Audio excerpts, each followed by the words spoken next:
Okay, let's look at South Mountain. You'll have to excuse me, I have the hiccups here. This is a gamer's game based on the CWB series, but this is the Regimental sub-series. Now this is the latest and probably the last of this series because they've decided to replace it, and that decision had been made before this went to publication with the Line of Battle series. Now the Line of Battle rules can be adapted to any of these, but I guess they had these extra the extra rule books that they wanted to make sure they had planned for this already, rather than trying to delay the printing of this so they could get the Line of Battle ones. I have one game from the Line of Battle, this terrible sound. Paid a little more than perhaps I should have on it, thinking, ooh, big, huge monster. Not realizing they're from the Regimental series. Not realizing that they're going to replace the whole series at the time. And not really probably caring too much, but maybe it'll go down in price at some point. You get a lot of crap in it, though. I mean, you buy a gamer's game with that size box, you know you're getting a lot of counters, a lot of maps. This one is much smaller, and honestly, this is what, to me, the Regimental sub-series was meant to be. Is like a good old terrible swift sword over here. The sub-series was portraying really huge, massive, important battles that were well suited to CWB. Whereas CWB actually has some pretty small battles, things like Perryville there and Embrace an Angry Wind, that aren't humongous battles of the nature of a Gettysburg. They aren't as small as this. But, they seemed a little small for the CWB series at the brigade level. Maybe would have, another one would be the winter one. I'm trying to remember which one it is. It's probably this one I can't read here. No better place to die. Some of these are fairly small. They're one map scenarios, great, like this. But they have few counters, and they don't feel the richness that you even get from, say, some of the old Great Battles of the American Civil War games. All right.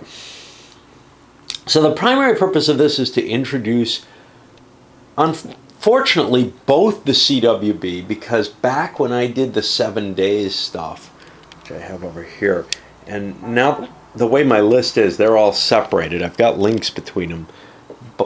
But that was my very first video. I didn't go over rules in that. I just showed what was going on in the game. Now, the Regimental sub-series takes the CWB series and then modifies it a little bit. And in terms of modification, you have essentially this small book of 8 pages of just rules replacements that we're going to kind of hit while we look at the series. In essence, that ends up making a couple of things. One thing that it makes is the Regimental sub-series feels kind of as though, and the charts have been redone to match the new scale, but the systems are the same, basically. So that makes the subsystem feel kind of like a sort of Frankenstein's monster. It doesn't feel completely integrated. First of all, you need this set of rules, your basic rules, and then you need to go in and find these little bits for it. In and of itself, that's an irritation to the whole system. But also, the CWB was built with almost a divergent design principle to the old terrible swift sword. And then RSS basically says, let's try to patch things in from that TSS era and that scale. I'm not sure how well it works. Again, I have never played one, but in terms of digesting the rules, looking these over, they kind of feel, geez, but it's also left in a very configurable fashion, which is to say, hey, Cav, you can play with it straight as it is in CWB, or you have some optional rules to add to it. And the gamers are always good about throwing a lot of optional rules and a lot of optional configurations into the scenarios. Even the CWB has optional rules, things like defensive orders and stuff, that then the designers say, hey, I know that Dean hates defensive orders, and I think he's convinced everyone else they're bad. But they still get printed in every new edition, which is cool. Something got dropped from the first edition that I thought was very cool. I actually had to send away and get a hard copy of the rules, and now I don't know if I have them. Turned out they didn't have an electronic copy anymore, but they managed to dig up a hard copy. They may have PDFs of it or something available, but I mean, this was, 15 years ago that they didn't have it yet. Okay. This game is not fully set up yet. These little stacks here, those are going to be within a range of that, but that's okay.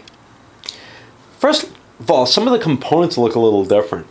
You got this little swirly track thing with only hours on it, and then this little 30-minute track for nighttime turns and 15-minute track for daytime turns. So instead of half-hour turns, you've got 15-minute turns now. The scale has changed, obviously. I don't know if they give it.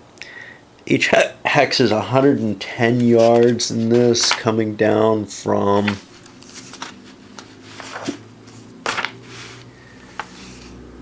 200 yards in the real. So basically you're looking at a game at half the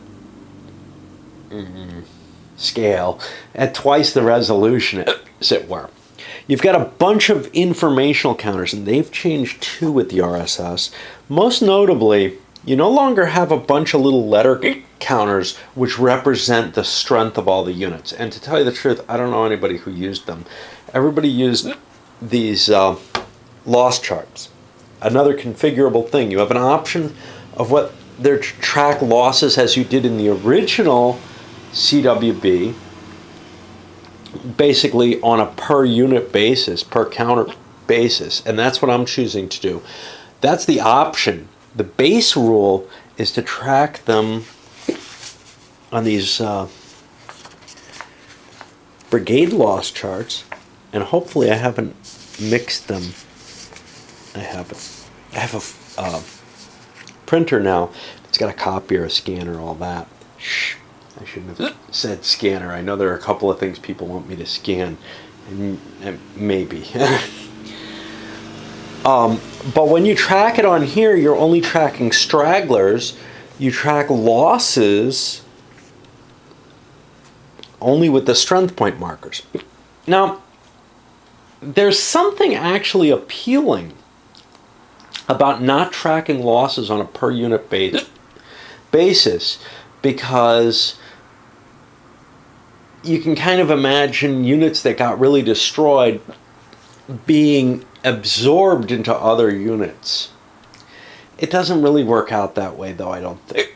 I think a destroyed unit will still be able to reconstitute at a weaker level. And in fact, you're forced to spread out your straggler recovery among all your units. So, I would like a consolidation of units, but there's a danger to that. Hey, I've got the, my A quality morale unit, and it's just gonna keep taking all my stragglers back and just get better and better and better, and my whole brigade is just awesome. No, you can't get away with that. So given that I'm not going to get any kind of really cool thing off the abstraction and the size of this battle, I decided to go with the regimental charts. You're talking about the amount of paperwork that you're going to deal with in some of the larger battles here. But that's okay, I'm used to them. Actually, as a one mapper with not a lot of counters, this is not a big battle for CWB scale. And it's a tiny one for RSS. Let's go over the sequence of play. I'm not going to go into too much depth in these rules, in part because I do plan on doing a CWB game later, and maybe I'll touch the rules a little bit deeper on that. I really want to focus on where the rules change. But you have a basic sequence, I go, you go type setup. First player goes, he takes a command phase. Now, one of the key things in the CWB rules, and that carries over into here, is you have to write orders down. When you write orders down in this game, there's a couple of distinguished types of orders. There are orders, in the basic game, there are orders that you write down that are attack orders. They might potentially involve you cutting through enemy forces. If you don't know an enemy's there or not, you're supposed to kind of write attack orders. Now, there's different ways to interpret the way this is written, and it's all very nebulous, but there are clear ideas that work. One is, if you're afraid that you might be going through enemy forces, you should be writing attack orders or complex orders. If you're certain that you're just moving things around behind your own lines, you can write simple orders. Simple orders are basically to move your forces around. Now, there's a defensive orders rule, which I'll probably use, because I like it even if no one else does. That creates another kind of order. It's still a simple order, but it specifically says, once you get here, or hold in place and defend this location. Okay. Complex orders might involve an attack on an enemy, and if you are afraid or aren't afraid or whatever that the enemy is going to be there, and you write simple orders, and the enemy ends up being in your way, you halt and don't enter into the enemy's range. You can't continue your orders. Your unit stops, and it says, well, now what, guys? There's the possibility to roll for initiative in that. Now, the way the orders are handed out is using this acceptance table, and essentially you're going to judge an acceptance value. Now, this is different from how I'm used to, because it's from the subsystem handles the numbers differently as to how you generate these. So acceptance is going to be, now this looks similar, the sender's command rating. Okay, now command rating, most officers have one number. That's the same as in the CWB, and that's going to combine their command and morale effects on battle. Unfortunately, or fortunately, they decided to worry a little bit more detail with brigade leaders.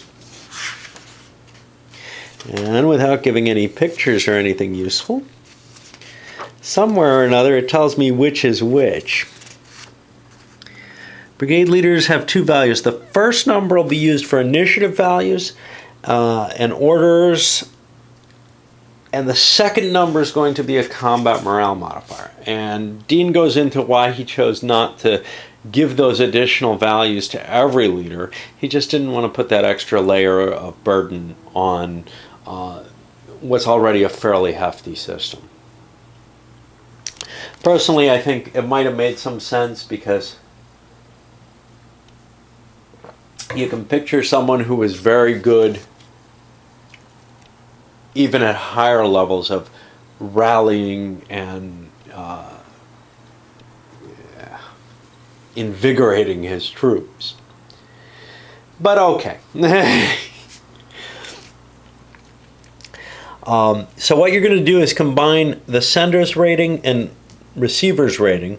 Then you take the method, and there's 3 methods in this game, and this changes in the NBS version 3, but for the Civil War games, it's always the same. If you send an aide with some things he should tell your general, well, that gives you a penalty to your total value. If you send an aide with written instructions, that's normal. Now, there's an order cost, and we'll get to that in a moment. if you are in person and walk up to the general and say, General Longstreet, I really believe you should be attacking by now, well, that has a little bit more force than simply writing it. In addition, you have a force, which is another factor that you're allowed to write. And you have whether it's complex or simple, and complex orders have a penalty to them. Now, your leader will have a certain amount of command points based on his rating. Only your army commander is allowed to write commands of this type. A good army commander has a lot of points available. A lousy one has less. And you pay based on the method, the force, and the type of the order. If you give the order to an aide, either written or verbal, the aide is going to trace on the map and see how many turns it takes him to get those orders. And I think he goes 10 movement points a turn or something like that. So there'll be an inherent delay. Then from there, this total acceptance value, and this all gets written down, and I haven't built my sheets for orders yet, but basically you're going to have a sheet of orders which has some kind of identifier for the order. I usually use the core in CWB games. Here I'll probably use division level, whatever the formation that's receiving it, and the number of orders that it's received prior. So the first time you give the first corps an order, it'll be 1-1. I also have to put the type, method, and force in there so that I can calculate out the total acceptance value, the values of the two leaders, and then a status of the order. And that's what happens when the order arrives to someone's hands.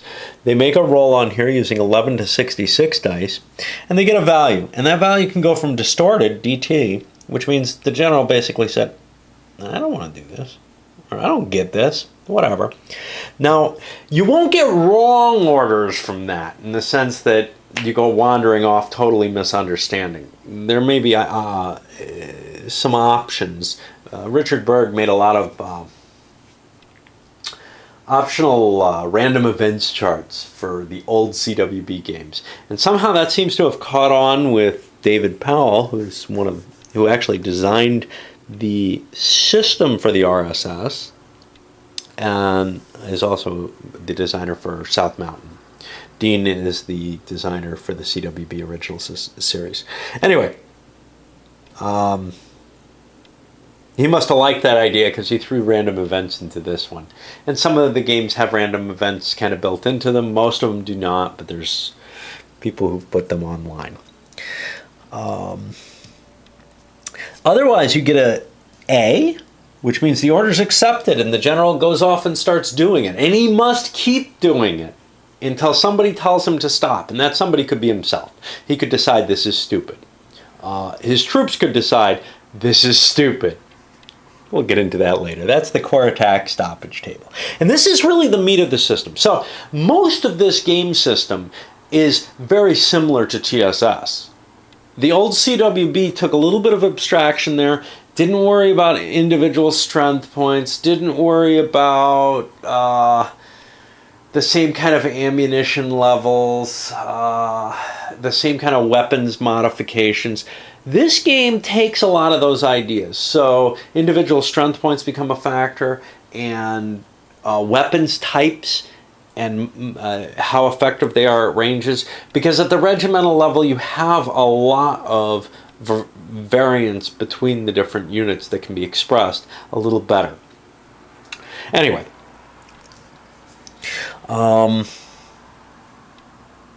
Otherwise, you'll get one of these D results, which says the general gets the orders and he's thinking about them. Oh, he'll accept them eventually, but you can see he might only accept them on a roll of 6. Every turn he'll make another roll to see if he decides to start undertaking those orders. Now, when I say you must follow these orders, you must. If you have orders to attack, to move up to this hill, and they're complex orders, and the enemy has started to entrench in there or something, you got to start going. There are some some exceptions to that, which is if your formation is in imminent, threat and danger of being destroyed by the orders, you can actually voluntarily fail the orders. But that's not a charge up the hill. That's a, I've taken enough damage charging up the hill that I'm just not willing to keep going, or I'm in danger of being surrounded, or something like that.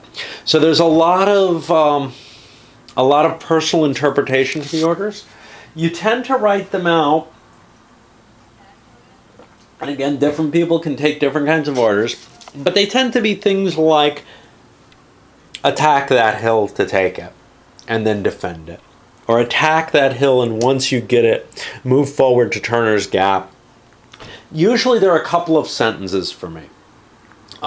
It's possible, especially since you can start the game with pre-written orders that are already accepted, it's possible to write very complex sets of orders and just kind of let them run for as long as they can. And that can be a very powerful idea. I feel that it's a little ahistorical in most cases.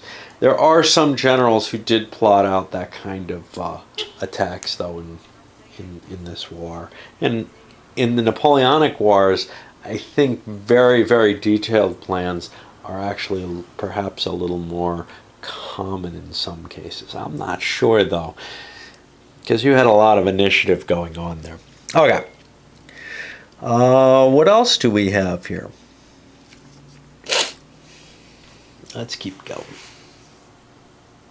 Okay. Now, another thing that happens early in the order sequence is this corps attack stoppage. Once your corps has taken a certain number of wrecked subunits, it'll get a value. And that value will be compared to the leader of the corps, and that gives you a number which you have to roll greater than or equal to in order to keep attacking. If you have complex orders that say you have to attack, you must attack. As to how hard you have to attack, that again is kind of left in the air. The game system itself is kind of agnostic on that. It says, well, you know, you kind of just, you might be pressing it as a long range, you know, skirmish, or you might be pushing all out. For me, I tend to like to express in my orders a little bit of the force that's intended, but that only works if both players kind of agree to the same thing. So if I say all-out charge to take this hill, I expect my troops to be trying as hard as they can, at least at first. And if I say probing attack, maybe what I mean is send some skirmishers up. If they do well, then I can follow up. You know, you can leave some leeway in there still, but you're beginning to add a little bit more definition there. Or I could just say, you know, feint an attack and try to keep the enemy tied down with long-range fire, essentially. A lot of little code words you use for yourself. The key here is how much do you know exactly what your troops are supposed to do when you write the orders, and try to make the orders express that if you do know. And if you don't, try to figure out how you'd want to express that. Because you really don't want to be writing orders at different levels. You don't want to say attack at moderate, you know, force, thinking that you can switch to either direction. Anyway. If a corps attack stoppage happens, I believe your troops start straggling and the attack stops. And they sit where they are. And if you're not playing with defensive orders, they fall into a defensive state. If you are playing with defensive orders, they shift into a no orders status, which has some special rules about it. That's an optional system there. Movement in close combat. So, first thing you do is on certain turns you're going to be allowed to recover stragglers. You use these little counters. And by the way, these counters are different from what you see in the old CWB games, like this pale yellow is really weird. You use these straggler recovery markers to mark units that are far enough away from the enemy. I think it's more than 4 hexes, but I'm not sure. It may have changed in South Mountain. And that, then you roll on somewhere or another. There's going to be a little chart for this. There we go. Based on the type of turn, the morale of the unit, and you see whether they get a straggler back. Now you're going to be marking stragglers let's look at the CWB original rules. You're going to be marking casualties and stragglers on this chart. Casualties you obviously don't get back because you don't have a necromancer. But stragglers may return through this process, and especially you'll see at night they're more likely to make their way to the campfires because there's nobody fighting anymore, whatever. You're not allowed to move or combat, obviously, when you're doing straggler recovery. And, oh boy, this game's going to take a long time to explain, even at the kind of not full level that I'm going with. Alright, after that you're allowed to move in close combat. Movement is pretty much what you'd expect, as long as you're under effective orders that you can do something. And the game kind of says, you know, if you're within range of your commander, you can do whatever the hell you like. If your commander's not in the process of moving. I generally don't accept that completely. But somewhere we have a movement table or something. Don't we? There we go.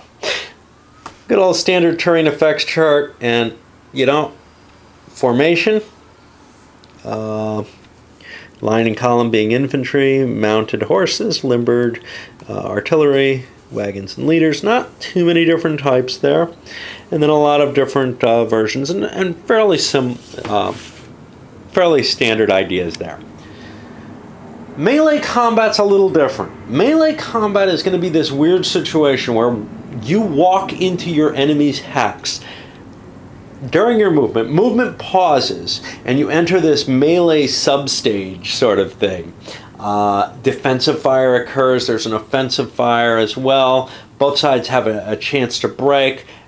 If everyone's still in there at the end, then they make an odds comparison for the melee to see if anyone gets out of there. And I should have that over here. Nice little close combat. You often don't get here though, because morale is so key in a melee situation. So usually what happens is defensive fire breaks the attacker or offensive fire breaks the defender. And you'll be using a combination of tables for the fire combat table and the morale tables for that. Now, because this is the RSS and it has to steal things to handle this greater level of detail, you have this different weapon types versus different ranges. And this is important because what we're going to see is the units. Let's zoom in. Okay, let's stay on the camera and zoom in on one of these. Alright, so a unit has artillery piece, its name. Here, like in the TSS system, you have a type of weapon and a strength point, and then you have morale here. The old CWB did not make differentiation on types. You had most of the other information. You didn't have strength points there either. Strength points were only tracked here. Now this game instead uses a little counter under this strength points for units. I may have a lot more counters or paperwork to keep track of units in this, because artillery in this, like in old TSS and Great Battles of American Civil War, is assigned individual, well, as an optional rule, artillery can be assigned individual ammo supplies. And worse than in that game, they go further. They decide to split that, and it makes perfect sense, into shot and canister. And, you know, balls and canister, as it were. And each unit comes on the board with 6 rounds of long-range balls that they could use at short range if they want to, but they're not as effective, and 3 rounds of canister. Okay. Whew, boy.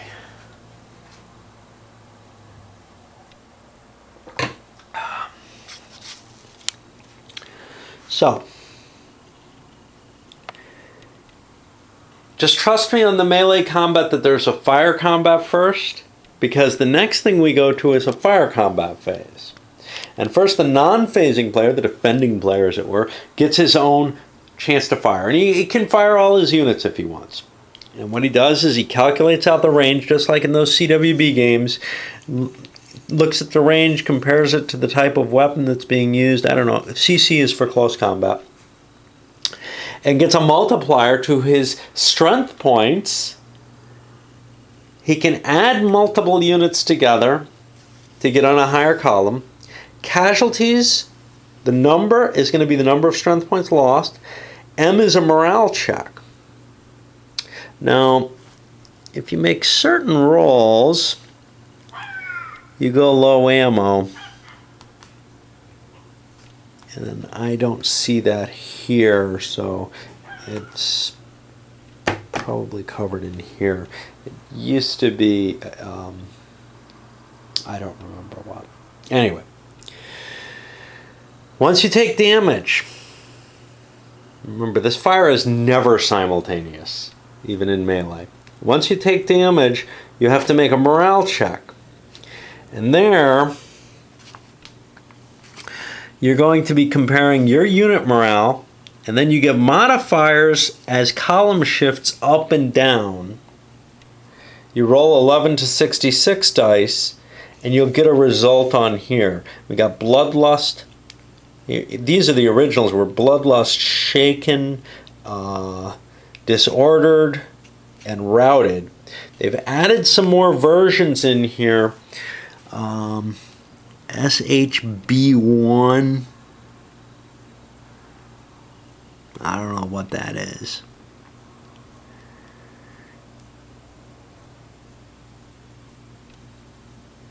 I think the B may be a retreat range.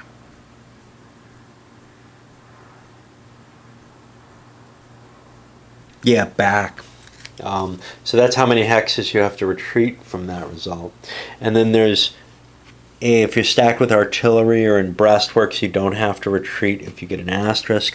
But if you get a double star, this happens.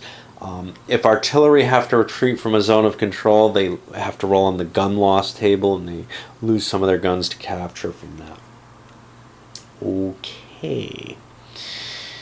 Let's see. So in that close combat situation, there's a specific little subsequence here where the attacker spends to enter, the defender fire combats, the attacker fire combats, and then the attacker has to check morale at a -6 column shift. And if he's still there, then the defender has to check morale. The attacker has to check even if he wipes the defender out. He might turn and break even though he's destroyed the formation that he's hitting. And then, if both sides are still there, then you go to the odds table. Okay. I need a break, and since I've cut the camera already, I'm going to do that very shortly. Let's finish up the turn. We're almost there. Okay, rally phase, those straggler recovery markers that you placed at the beginning of the turn, here you roll for them, and they come into play. And then you also are able to do a standard kind of rallying procedure where the unit morale is an effect on there. I think you're just rolling. Let's take a look at what rally is. I don't remember any of this stuff. You know, I didn't read the base rules. I just read the new series, the subsystem rules. But I've played this enough times that I don't feel like I have to too much. 24.5. Okay. During rally, some of it's kind of automatic.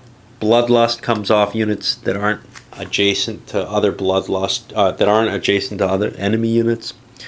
Then you roll for bloodlust on the units that are adjacent to see if they keep it. And bloodlust is sort of the most potent morale state because you really can't fail a morale check fully when you're in bloodlust. The worst that can kind of happen to you is you lose your bloodlust. Then you automatically remove the shakens. The disorders become shakens. And then the routes, you roll on each stack. You can subtract a leader. And if you get a 2 or less, you go up to disorganized.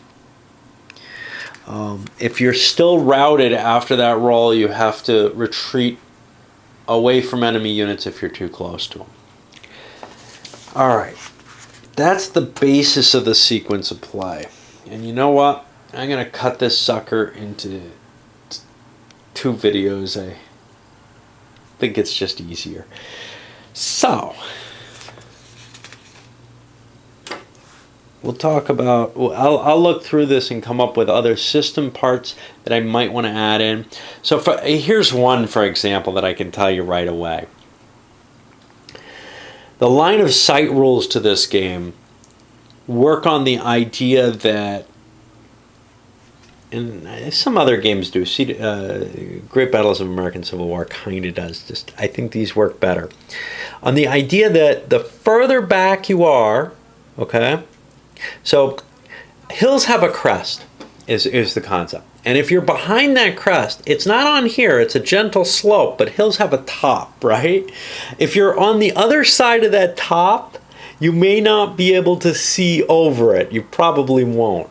So what they do is, if you're, obviously if you're right here, you're fine, but you count a number of hexes back to the next lower terrain.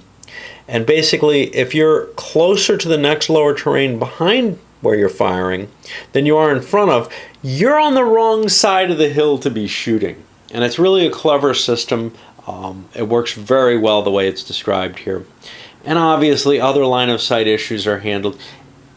Generally, you can make them, without doing a lot of thinking. There are a couple where you have to look. There's a series of charts. It doesn't have a mathematical formula. Well, it has a geometrical formula, but they're represented very nicely in these charts, and they really do show you what you need to see. There's a couple of weird cases where you have to look up and think about it for a moment or two, but it's none too bad. Alright, I'm going to send this one up, but we're going to have more introduction because I haven't even gotten to the new stuff of the series.